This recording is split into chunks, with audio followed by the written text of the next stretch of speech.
Tonight, the show that's a bit like your uncle making a toast at Christmas. It's unpredictable, doesn't make any sense, and it goes for just under an hour. Tonight, I'll be joined by TV and radio presenter Amanda Keller, actor Samuel Johnson, and comedy legend Glenn Robbins. Plus, there's a one-on-one with barrister Julian Burnside QC and musical comedy from Barry Morgan.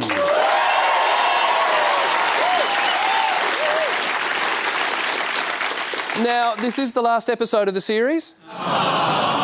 Although our Princess Bride episode will be repeated next week. But boy, what a few months it's been. 12 weeks ago, Julia Gillard was Prime Minister, Australia had a chance at winning the Ashes, and Prince Harry was third in line for the throne. Now, Julia's moved back to Adelaide, the Ashes are going to stay in England, and Harry's free to plan his next trip to Vegas. And look, since this is our final show, I wanted to leave you on a positive note. And it's a thought that came to me yesterday morning, and this is a true story. I was standing in my driveway yesterday morning, hair a mess, dressing gown on, looking like a possum that had just been released into the wild. I was desperately searching for the paper. I couldn't find the morning paper. My neighbour leant over his fence, just looked at me and went, "Adam, it's wedged under your back tyre." I don't know why I loved that moment so much. But I just had this overwhelming feeling of, I love my street. And I live in just such this lovely street where we all look out for each other. And in fact, I want to tell you about my street. And this is how much I love it, OK? At the end of the street, there's Jean and Eric. They are the self-appointed gatekeepers of the street. They know who comes, who goes, how long they've been there. They've seen more renovations than our house Grand Designs and the block put together. Across the road, there's a Chinese couple whose names I don't know, but whenever the guy goes for a walk, he sees me and just goes, "Adam, next year God Loggy. Next year God Loggy." And I'm not sure if he's taking the mickey, but I like him anyway. At the end of the street, there are two dads who are not only a sitcom waiting to happen, but they've raised one of the most polite and well-spoken teenagers I've ever met. Next to us, there's Gary and Eleanor, who put our bins out when we're away and keep an eye on 80-year-old Mary across the road, who moved here from Northern Ireland and occasionally invites me in for a whiskey. Not that she needs looking after, because she moved here from Northern Ireland and she drinks whiskey. In fact, I reckon if push came to shove, she could defend the whole street against a zombie attack. Not only do we all look out for each other, but I dare say if a family from a neighbouring street turned up with all their belongings saying their house had just burnt down, someone would take them in. So my message at the end of this season is simply this. It's just be good neighbours, everyone. Because everybody needs good neighbours.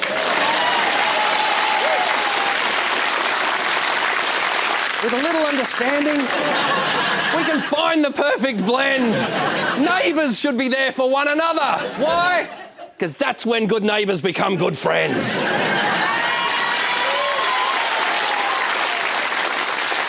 All right, let's get on with the show and welcome the woman who is to safety what nitro is to glycerine, Hannah Gadsby.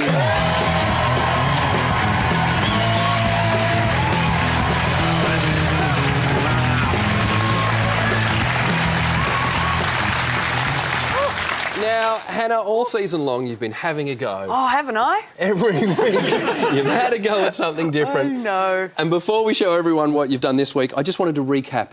I wanted to relive the best moments of Hannah having a go from this year. Well, there was a moment.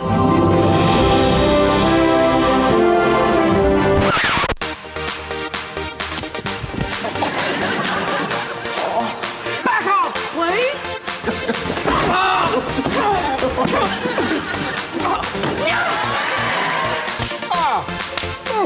She got a carer? Is there somebody with her? Oh,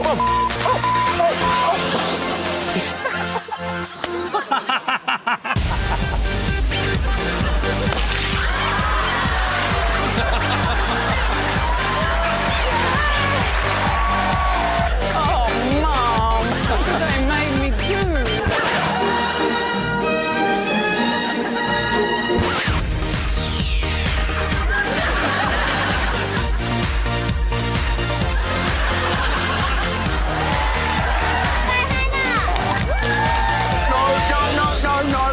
No. Oh, baby.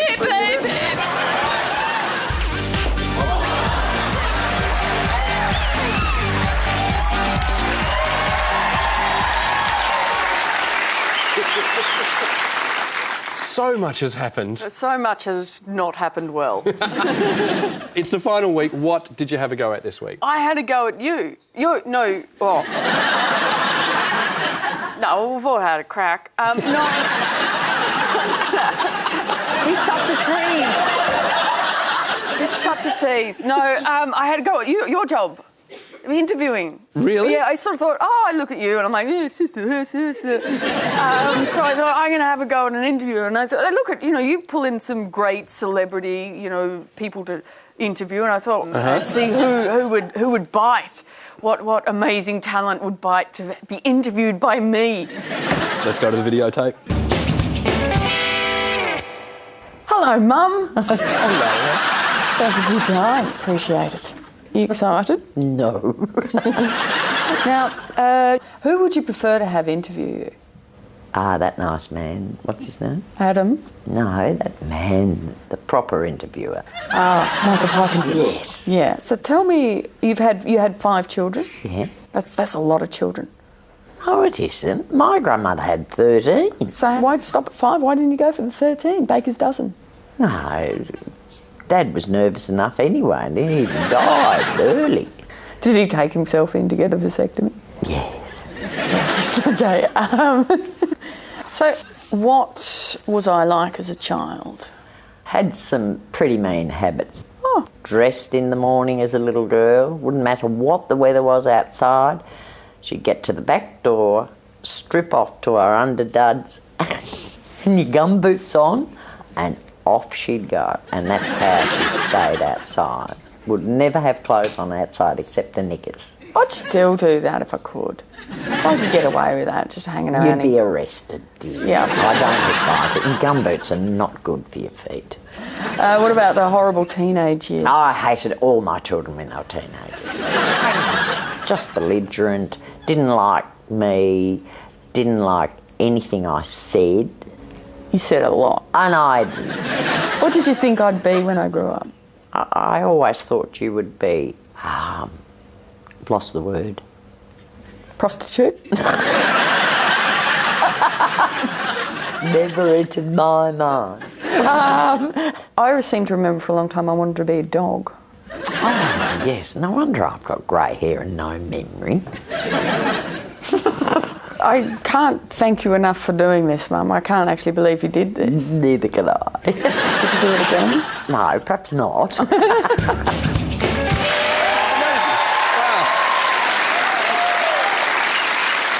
round of applause for all of the times Hannah has had a go this year.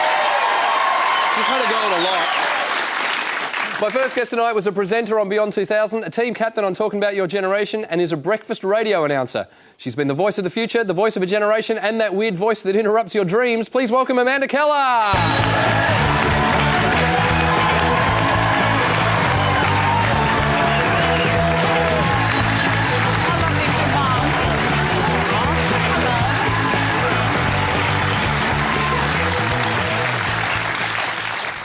How lovely is your mother? Oh, she's wonderful, isn't she? Old bat. And I think Now, listen, can you believe Beyond 2000, doing the research on you during the week, was shown in something like 63 different countries around the world? it was an amazing Australian product, really. I think it was the first program of its kind that went all around the world. I was recognised in Kathmandu and places like that because people would watch it via the satellite dish. Right. Via the satellite dish. That's science talk. Let me know if you're not keeping up. So what was your audition like for Beyond 2000? This is a dreadful story, because when it came time to do an audition for Beyond 2000, I had to find the story myself. And my cousin knew a professor who had a small 2-man vessel, and I was filming it, and I got terribly seasick. We're in this thing that's slopping around, and so this is my dreadful audition. I opened the hatch to talk to the camera, and I opened the hatch and did a giant spew. Awesome. And then, because I felt so seasick, the poor professor who's sitting behind me, I just did an enormous flatulence in his face. Shocking. And then the Channel 7 executive said, well, look, we think she's fine, but we don't like her clothes and her hair. So why I got that job after I'd spewed and farted, didn't like my clothes and my hair, what do you have to do to not get on that show? We've got some photos of you and your clothes and your hair from around that time. All right, here's photo 1. Oh, that's Boy George, don't you think? The shoulder pads, I think the idea of shoulder pads was to make your hips look slimmer. So I had to turn sideways to get through doorways. I had them way up to here. Imagine how wide mine would have to be. I'd have to sit in the middle of the car. Like an aircraft carrier. All right, let's look at photo number 2. Oh, dreadful. I wore that on television. It's on again. Were you a rebel as a teenager? I was a huge dag as a teenager, never a rebel. Right. So I was so non-rebellious that I didn't even smoke. Can you believe it? Oh, my Yeah, God. dreadful. I know. Sure, I was taking heroin, but the cigarettes... And what kind of parent are you now? I get intimidated by the very capable parent. I'm a bit of a good enough parent. Right. And I think we should bring back the good enough parent. But, you love them and you do your best. Your mother, God love her. Yeah. But She did her best. She did her best, and sometimes things go wrong. I'm pretty slack in some respects. We were out in the backyard. I was putting the clothes on the clothesline, and I think my younger son at the time was about 4, and it was around Christmas, and he came outside and he said, "Mum, who's Jesus?" And I was so embarrassed. I thought, I've never taught him. What am I supposed to say? Who is Jesus? I don't know what I believe yet. Right. So I was so embarrassed that the lady next door was outside. I said, "You know, silly." Just pushed him back inside. I'd deal with that in high school. Oh, and I'd be lying on the couch and one of them would say, "Oh, can you peel me an orange?" As a little child. And I said, "Oh, I'll just have a biscuit."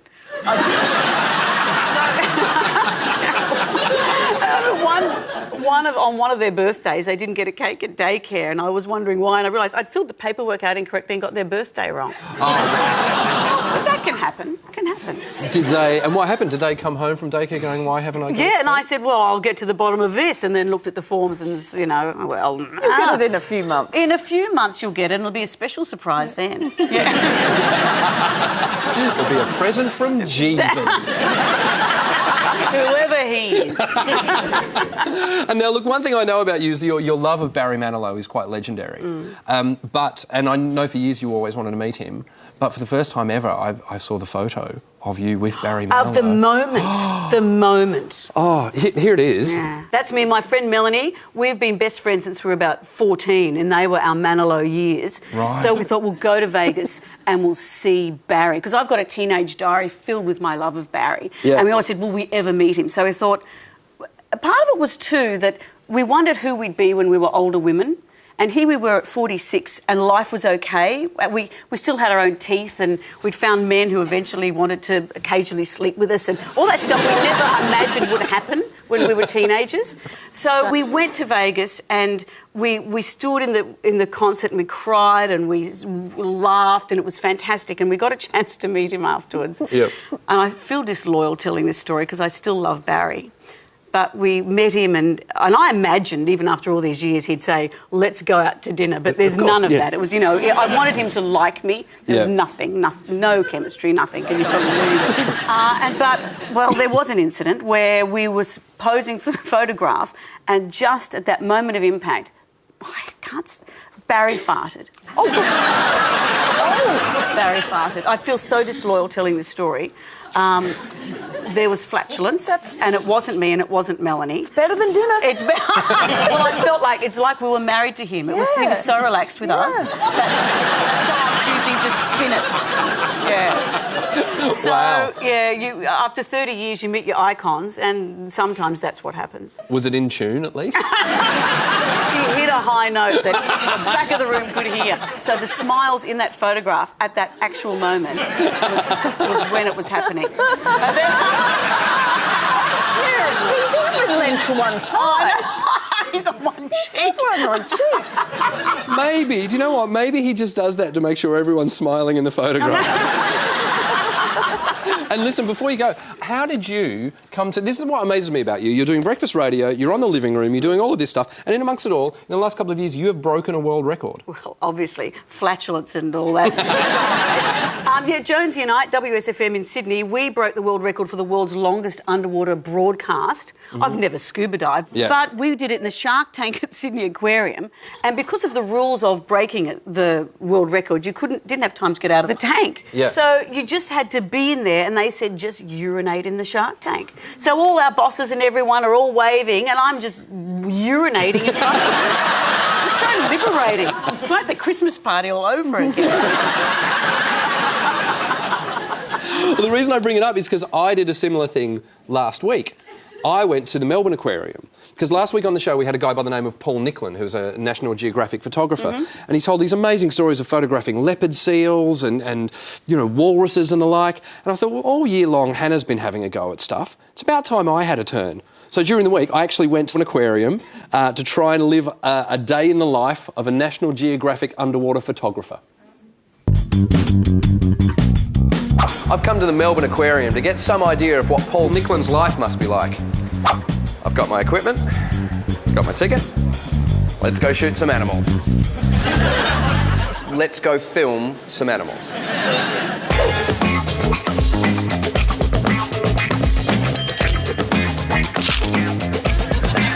So I reckon it's fair to say I'm not actually getting the Paul Nicklin National Geographic experience. So here's what I'm going to do. I'm going to throw some ice down my derps, jump in that tank, and take a selfie with a massive fish.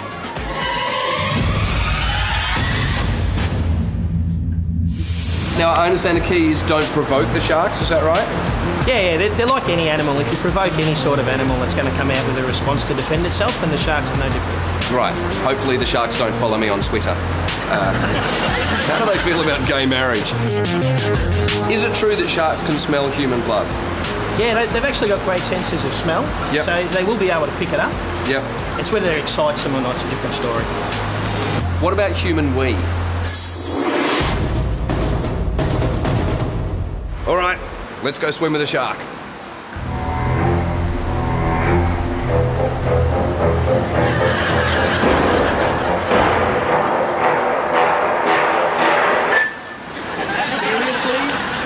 After a quick scuba lesson and OH&F safety talk, I descended into a tranquil world of aquatic beauty. We couldn't actually record my voice while I was in the tank, but I can tell you what was going through my head. For example, right here I was thinking, shit! And about here I was thinking, I'm too young to die, I can't die yet, not before I've won a gold Logie! And right here I was thinking, what was it Brett said about sharks being able to smell urine? Eventually, I stopped being a sissy Mary and remembered what I came here for. To take a selfie with a massive fish. To be precise, a shark. And that goes straight to Facebook.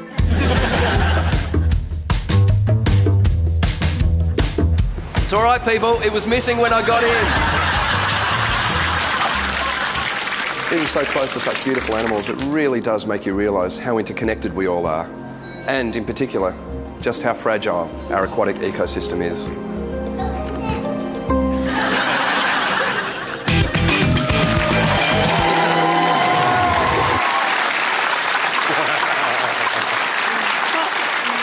And look, we did a thing on the show a few weeks ago called cat beards, where people hold cats up in front of their face to make it look like a beard. Duh. I know. And dog bearding. I think I took the first ever shark beard. Very proud of myself. You can hear Amanda Keller on WSFM every morning and on the living room on Channel 10. Ladies and gentlemen, Amanda Keller!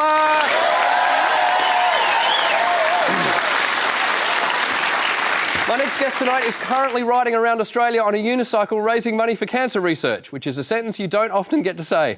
If you haven't seen him on a road near you, you may have seen him on your telly starring in The Secret Life of Us, Underbelly or Rush. Would you please welcome one of the good guys of showbiz, Samuel Johnson.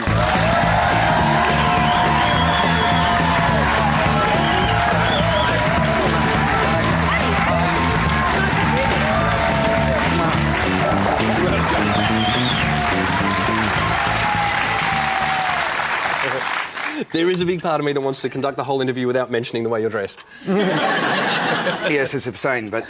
No. We should start with the way you're dressed and the reason you're dressed that way. I'm dressed in this way because I love my sister, and I'm riding around the country on a unicycle for her. So yes, these are my exercising clothes. I rode my unicycle here, so...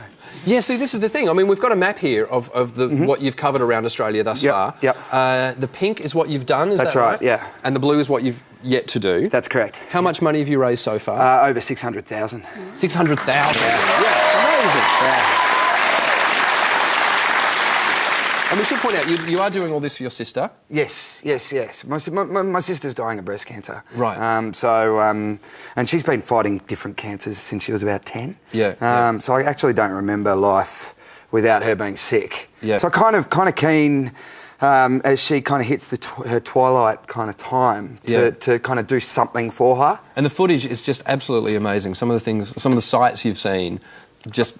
I've had the most amazing time. It's been an insane trip. That's on the Erdnadata track there. There's Uluru as well. Yeah, we went right up the centre, and I've done a big loop around the west coast. Seen some amazing places, met some amazing people. The whole experience is very hard to define in words. Yeah, and that's why these pictures, this one in particular for me, just must be beautiful out there in the middle of nowhere. Oh, it's fabulous. It seems like a silly way to get around, but when you're out there, actually, it's not too bad. You know? Really? Yeah, well, I don't miss much going at 11.3k an hour.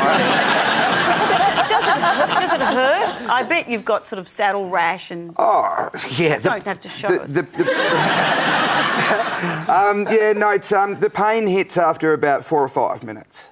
And you're usually in the saddle for 8 to 10, sometimes 12 or 14 hours a day. So, as if it's not hard enough, you're doing challenges along the way. Yeah. Well, it's just a fabulous way to engage with the communities that we kind of come across. I've been issued all kinds of crazy challenges by virtually every community I go through. I've swum with crocs in Darwin. I've ridden steers at rodeos. I've cross-dressed. The worst one was. Eating a live huntsman in Wilmington. It's all for a donation, of course. Like, I don't do this for fun. You kind of, I've done some crazy stuff. Would you like to see footage of Samuel eating a huntsman? Yes. All right, here it is. Okay, don't think. You're just making it worse. You're just making it worse. Put it in there and just grab it and bite it and kill it straight.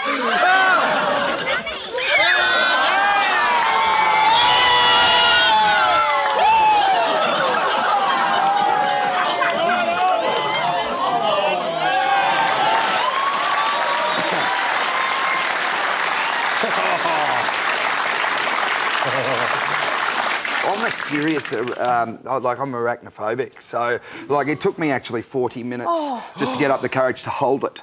I literally had 4.5 major anxiety attacks on my way to eating it. Right. And the texture, unbelievable, because you've got the kind of seriously, you've got the hairy legs. Their pincers are like glass, so they're really crunchy. And then you've got the pussy abdomen bit. Seriously, 3 days later, after about, 6 or 7 toothbrushes, I was still finding legs in my teeth. It was absolutely horrific. You've just taken me right back there. It was awful. This must be what it would be like if the Bush Tucker Man appeared on MasterChef. The thing I've realised is it doesn't help you get over your fears. It's like when I climbed the Gloucester tree, I thought, oh, wow, it's 50 metres up, just a bunch of rungs hanging out of a tree going up in a spiral. Yeah. I thought, if I can do this, I'll conquer my fear of heights, This will be amazing. So I get up it, get back down it, and I'm like, right, I'm still scared of heights. I didn't conquer my fear of heights, I just conquered the Gloucester tree. If I had to climb it again, I'd probably still shit myself. And how's your sister enjoying all of this? Oh, look, this is great. She works as hard behind the scenes on Love Your Sister as I do out on the road. Yeah. This is a shared kind of project for us, one that we've been working on for over 3 years. Right. It took us 2.5 years just to get it on the road. So for us to watch it all unfold is a dream come true. To be able to share something like this with my sister at this time, and to be able to kind of provide some meaning in amongst all the madness is really, really special, you know. And if people want to help, where do they go? What's the website? Loveyoursista.org. There's a kabillion ways you can help, you know. Jump on and check it out. OK, now, I want to check something that I read about you during the week. Is it true you got your first agent at the age of 14 in your first ever acting role? Yeah, first time I ever jumped onto a stage in a school play. I got home that night and it was before mobiles, and the phone rang at about 11:30, and it was Fred Skepsi's late ex-wife. The director, Fred Skepsi? Yeah. And she called up and said, I was wondering whether you want to audition to be on this TV commercial. And I said, don't you have to be good looking to be on telly?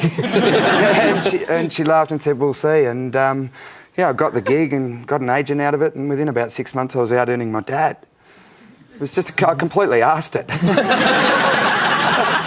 And then you became one of the most successful voiceover artists in Australia on so many different ads, and so, you know, ads you wouldn't even realise that it was you. Was it weird hearing your voice so often?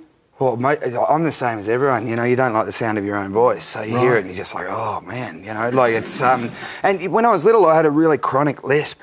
So to become kind of like a voice dude was quite funny, considering at primary school I pretty much sounded like this. So, yeah, somehow it panned out, God knows how. And what about for, like, partners and people you're going out with, and even exes hearing your voice on the radio? That must have been weird. Yeah, because, you know, they break up with you and that's it, that's all they want to know. Yeah. And then you keep popping up on their radio.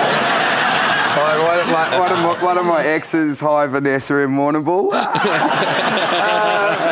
She's happily married with kids now, probably having a great old time of it. But yeah, she piffed the radio through a window. Really?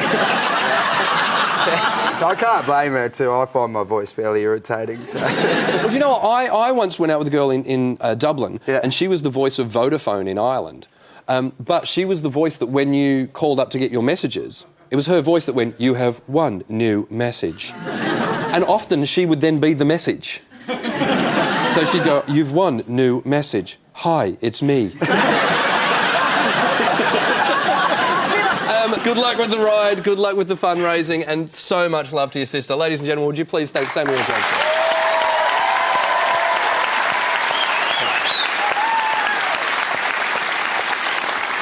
Now, since this is our last episode of the series, we thought we'd check in on an audience member that touched everyone's hearts this year, not to mention touching my bum with his belly. A guy by the name of Craig Coombs. Now, Craig has terminal throat cancer, but rather than curl up in a corner, he's grabbed the bull by the horns in every sense and set up a website called Naked Tuesdays, where he uploads nude photos of himself and his mates.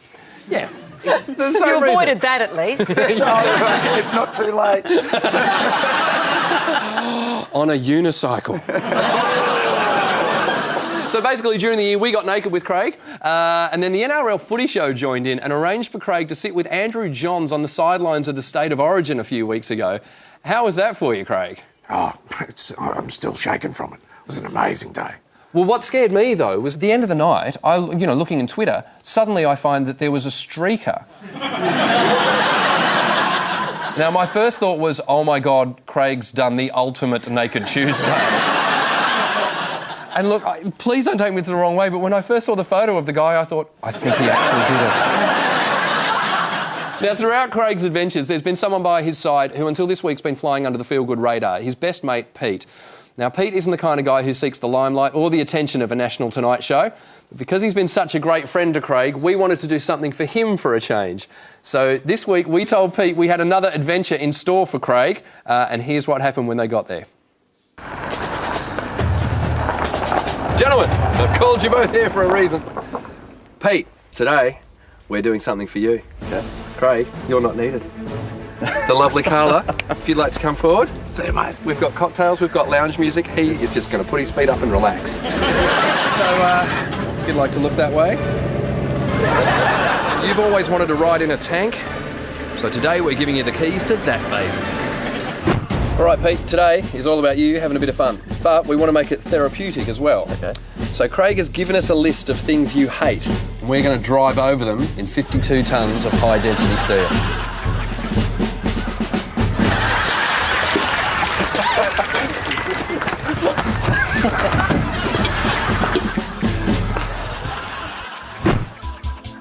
Now, don't worry about Craig. He will be well looked after by his musical hero, Barry Morgan, and his amazing organ.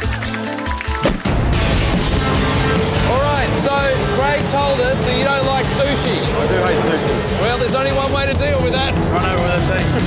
Run over it with a tank.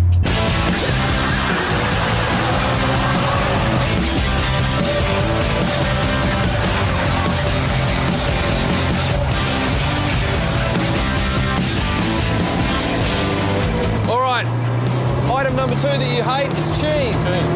We are going to take care of that. Let's roll.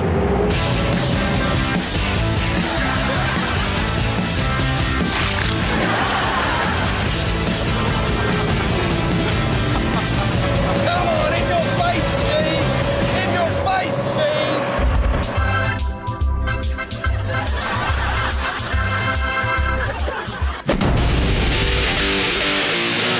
So apparently you're not a big fan of Nickelback. Not at all. All right, we have a whole stack of Nickelback CDs. Let's crush it.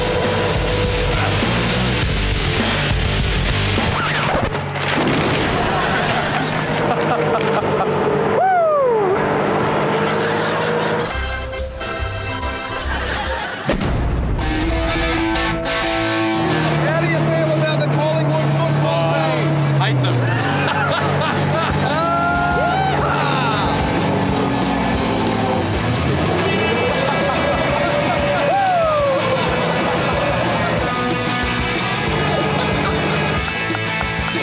All right, Pete, job done. Let's get back to base.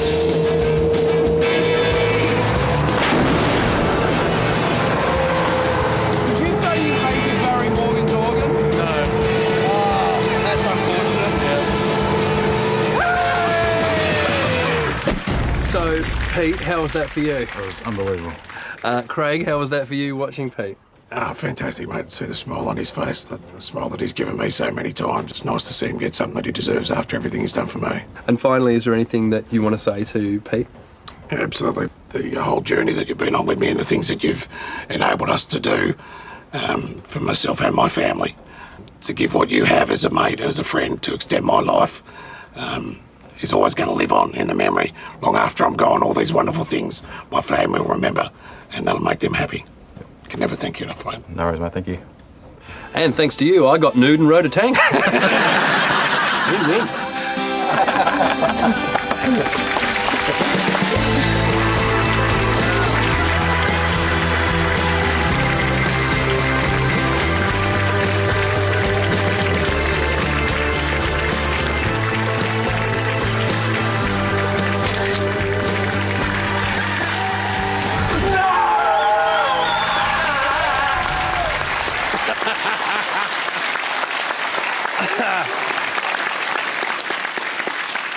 Listen, Craig, whether you know it or not, you've inspired so many people. Every time you've appeared on our show, our website has just gone off. But so many people want to know how they can get involved. The website that you guys set up is nakedtuesday.me if anyone wants to get involved. And look, on behalf of all of us, thank you so much for being a part of our show this year. And I know you've set yourself another goal, and that's to come to London next year in January to be the filming of The Last Leg. I have put your name on the door. I will see you in London in January. Ladies and gentlemen, Craig and Pete.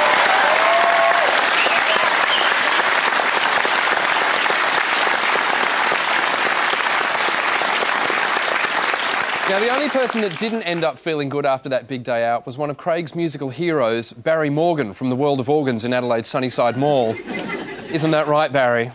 That's right, Mr. Hills. I'm a bit nervous tonight. Did you salvage anything from the I old did. one? Look, I saved a little piece.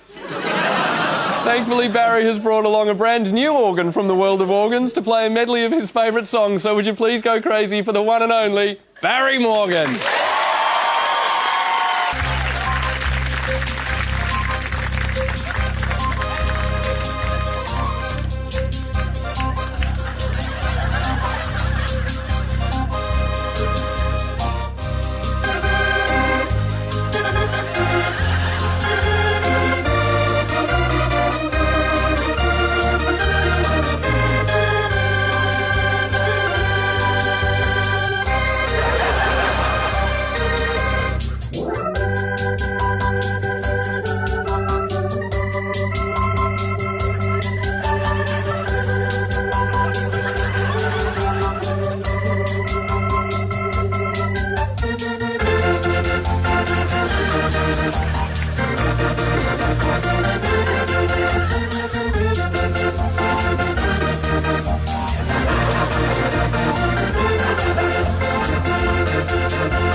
visit the website MrBarrymorgan.com. I think I watched that going...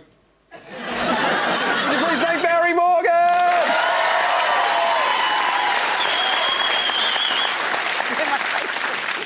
Tonight's one-on-one is with a barrister and children's book author who has represented such high-profile clients as Alan Bond and Rose Porteous, received an Order of Australia Award in 2009 and has been declared an Australian National Living Treasure.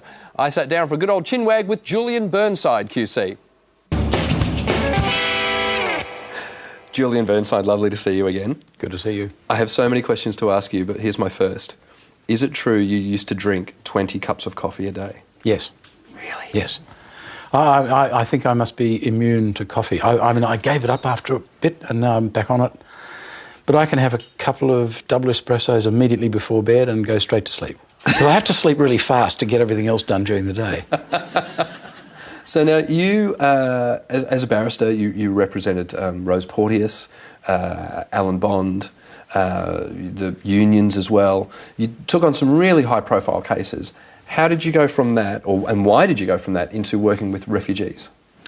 Well, I still do the other stuff because I have to earn a living, and contrary to some people's beliefs, I don't charge anything for doing human rights cases. Right. And I'm not independently rich, so I do need to earn a quid, you know.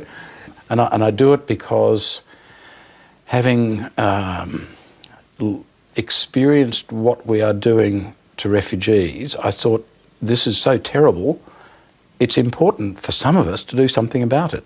You know, I don't want to lie on my deathbed and think, I wish I hadn't let all that brutality happen. I wish I'd done something. So professionally you've done a lot for refugees, but personally as well, you had refugees stay at your house. Yeah. When the Tampa thing happened, Kate, who's an artist, thought this is just not the way Australians are. You know, and we need to do something to demonstrate that the Australian spirit of generosity and hospitality still survives. So she came up with this insane idea, spare rooms for refugees. And so she got me to set up a website and email address and all. And so we were encouraging Australians generally to make free accommodation available in people's spare rooms for refugees who'd been accepted and allowed into the community. Right. As a way of saying, look, we're not all the lock-em-up brigade. And you know, if you're going to encourage people to do that, you really have to set an example. So from 2001 through to the present, we've had refugees living at home with us. Right, and what kinds of people have stayed with you? The first was a Uyghur from northwest China, and all the others have been Hazaras from Afghanistan, and it's been a marvellous experience, actually. So what do you make of what's going on right now politically with the asylum seeker debate and the policies and everything? I think what's been happening since 2001 especially is there's been a concerted political push to persuade the public that asylum seekers somehow break the law by coming here, that they're somehow behaving improperly by jumping some imaginary queue, that they are the sort of people who would throw their children overboard. All of these things have one purpose, and the purpose is to make Australians fearful of boat people. Right. And it seems to be working. Now, the point is that if you make the population scared of a group, it becomes much easier to mistreat that group. And that is what we have been doing in spades for the last 15 years at least, locking them up indefinitely, although they've not committed any offence at all, abusing them publicly, shoving them off to remote Pacific islands, more recently shoving them off to Papua New Guinea, and now a solution which says we'll bounce them over to PNG and they will never come to Australia and they'll be resettled in PNG, although at our expense. Right. All of this would be intolerable if the Australian public had not been misled into thinking there's something to fear from these people. So what would your solution be? First of all, you have to say, are we concerned about human decency and our reputation as a humanitarian country? I am. Okay, so that's the starting point. Second, are we worried about the numbers? Well, we shouldn't be. At least, you know, if they're 25,000 a year, I think that is manageable, given that we get, 200,000 permanent new migrants a year. We managed 25,000 a year back in the late 70s. Demographically, it's not a problem. Right. It's only a political question. Yeah. I think a decent way of handling it would be, first, if they arrive by boat without papers, then you can detain them initially. I don't advocate open borders, not for a second. Right. Detain them initially for preliminary health and security checks, but I would cap that detention at 1 month unless a court was persuaded that in a particular case maybe it should be a bit longer for some reason. Yep. Then I would release them into the community on, an interim visa whilst their refugee status is determined, and that can take several years depending on how things go. I would allow them to work, give them access to Centrelink benefits and Medicare benefits, but I would make a condition of that visa until they're assessed as refugees, make it a condition of the visa that they have to live in specified rural or regional towns, because there's lots of towns around Australia who are losing population, their economies, their local economies are shrinking, and they would be very pleased to see an injection of population, because those people will take their Centrelink money or whatever they earn and they'll be spending it on rent, on food, on clothes, and everyone wins. Right. I actually do think most Australians are not racist and most Australians are generous. Our response to the Asian tsunami was exemplary. Yeah. It shows what we can do. Our attitude to boat people is the exact opposite of that. It betrays our character. And I think if people understood that we are just dealing with innocent, terrified human beings, maybe our response would be different. Julian Burnside, it's been a pleasure talking to you. Thank you for shedding some light on the subject. Thank you. Thank you. My final guest tonight has given us such characters as Uncle Arthur, Kel Knight and Russell Coight, as well as appearing as himself on the panel. He's 4 of Australia's most loved TV personalities. Please welcome Glenn Robbins.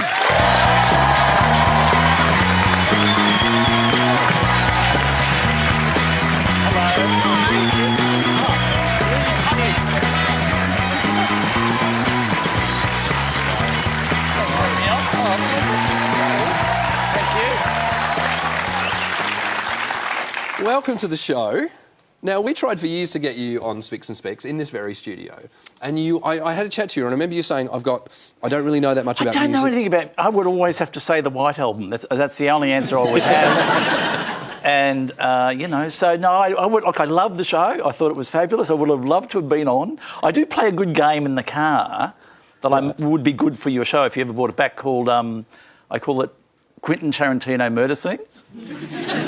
Right. And what you do is, when you're in the car, you turn on like beautiful music, and because you know how Tarantino always kills people to really cool 50s music. Yeah. So the song's on, and then you have to describe the murder scene that you're that you're sensing as you're listening to. So you can get like a whole trip out of that. Fly me to the moon and let me. Fun game. But yes, I don't know anything about music, and I think I have 2 music stories that I thought, God, if I ever went on, I would tell those stories. Right. So, but I never went on. So not that I'm trying to angle to tell the stories. No, please. What are your music stories? There was the here I am pretending that I hadn't prepared the story. What is your big musical story? I was staying in a hotel in Sydney, the Siebel Townhouse, where all the stars stayed back in the 80s and 90s. Yeah. It was legendary, and if someone like Jimmy Barnes wanted 2 cans of whipped cream and 18 prostitutes and a cream bun or something sent to his room, bang, it would happen. Those ratios doesn't sound... No. I think he's cut down on the cream. Yeah, it's not always like Do you know what? At that hotel, I reckon that would have been the hard part of the audit, going, where are we going to get a cream bun at this time? And you remember the pool area upstairs was quite small. The pool, remember? Do you remember? I never went up there. Okay. Nice cat. Too busy with the whipped cream. Anyway, the pool area was quite small. I was sitting up there one day eating my breakfast. So there's I was sitting on my little thing, and there's an area about this big, and then there's the pool, and that's it. Right. And I'm having quite a nice time, and 2 guys come out, and they've got yoga mats, and they're sort of looking around for a spot to do some yoga. And I'm looking at them and they're looking at me, and the guy goes, do you mind if we do some yoga down here? I said, sure, far away. And I went, that's Sting. And I said to him, you can do it there, but just don't stand so close to me.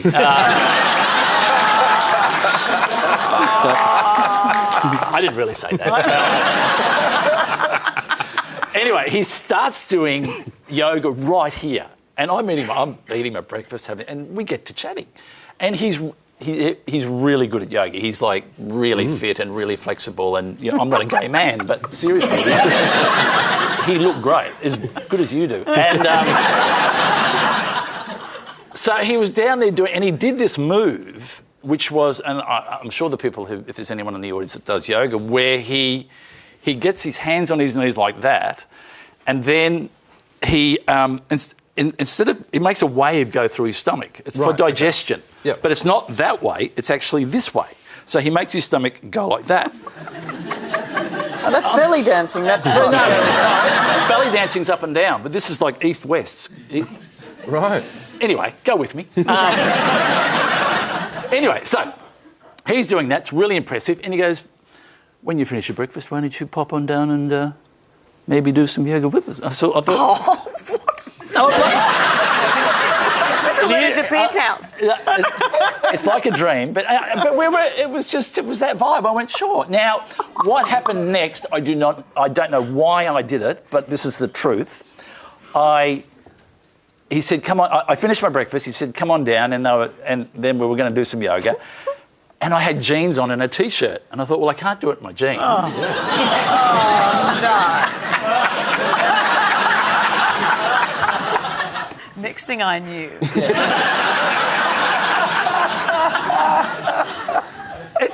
I figure undies are like bathers, and, you know, so I took my jeans off and I did it in a long T-shirt.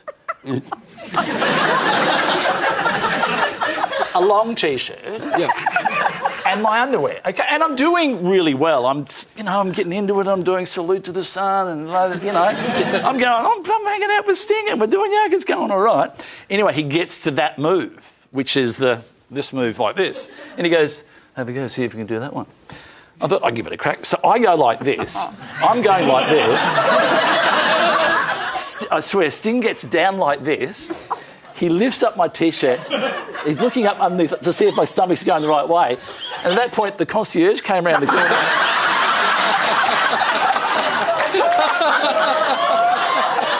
I reckon he's gone back to reception and said, I think I've just seen Sting and Uncle Arthur having oral sex. And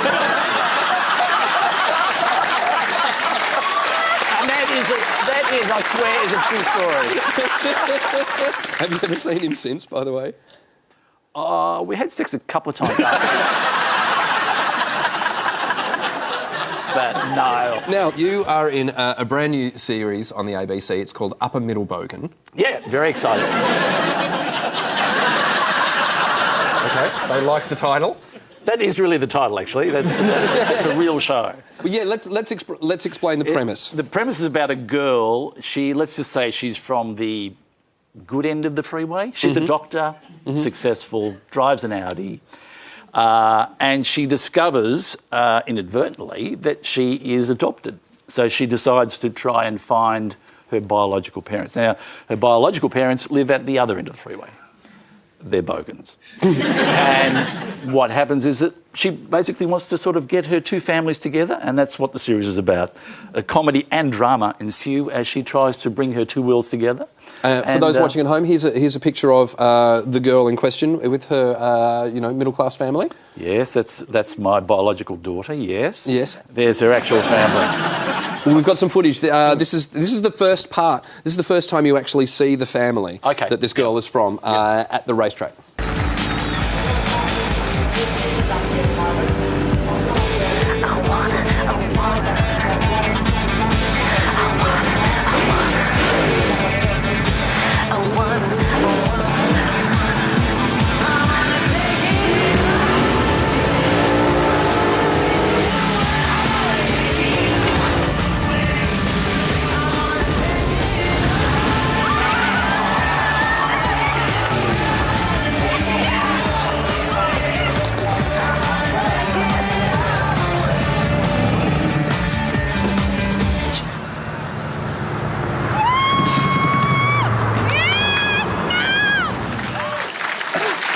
We've given a little bit of a Thank you. We've given a little bit away there. I obviously was the driver, and I don't drive anymore because I've had an accident, and Yes. I'm blinded in one eye. So for the series, I have a glass eye. Do they put a glass eye in? Well, no, we just wear a little. Well, no, not okay. What do you do with his eye? It's very method, that's right. isn't it? Hey, I am a committed actor. That's right. Hey, I went a fair way for some jokes. Do they put a fake thing in? How do they make it look? No, like they just we just wear a contact, black contact. But right. And what I would try and do is occasionally, if you watch the series, you'll see me because when you talk to someone with a glass eye, that the eye will tend to it tends to wander a bit. And what we would do different takes, and I had like small, medium, and large, and I don't know. I think Wayne probably took the takes where I was doing the large because like that's a little. Where's the camera? There's the camera there. So that's a little bit out, right? Yeah. That's a long way. That's quite a bit out. And then there's that one here. And most of the takes were like this, So just So that's the trick. That's acting. Yeah. Sting would be very impressed. Sting would be. That's the face I pulled when Sting. Yeah. Listen, good luck with Upper Middlebogan. Oh, thank you. I genuinely meant it. I loved every second of it. It's a lovely story, and there's some wonderful performances, and it's a great cast. So I really hope people enjoy it. And look, it's a pleasure having you on the show, and to finally get the Sting story out of you, ladies and gentlemen, would you please thank Glenn Robbins? Thank you very much. And would you please thank all our guests for tonight: Samuel Johnson, Amanda Keller, Julian Burnside, and Barry Morgan, and Hannah's mum. Although this is officially our last episode of the series, next week the ABC will rerun the Lost Princess Bride episode that didn't make it to air due to the leadership spill earlier this year. It featured comedian Frank Woodley, musical star Lucy Durack, actor Craig McLachlan, music from Geraldine Quinn, and a one-on-one interview with English chat show host Jonathan Ross. We'd like to leave you tonight by showing you some of the highlights of this season. I'd like to thank, in particular, all our guests, all the musical acts, and especially all the people that work so hard behind the scenes on this show to make it look like I know what I'm doing. Our audience wrangler and prop bringer, Harley Breen, everybody. Harley, by the way, is in the middle of a national stand-up tour around Australia as we speak. And, of course, my partner in crime, the one and only Hannah Gadsby.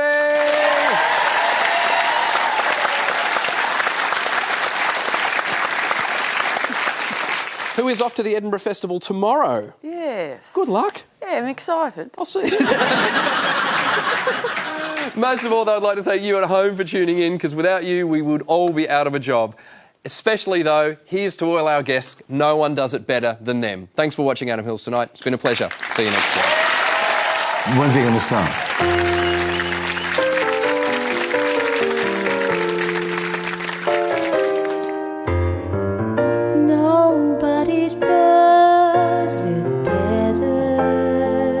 Bespoke. Makes me feel sad for you. Integrity. Nobody does it half as good as you. And bifold doors. Baby,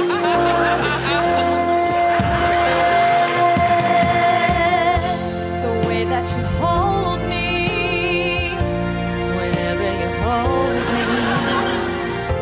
There's some kind of magic inside you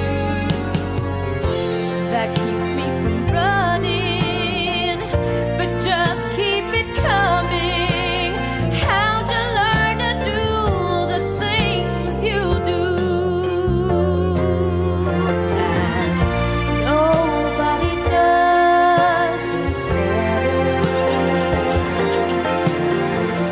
Makes me feel sad for the rest. Nobody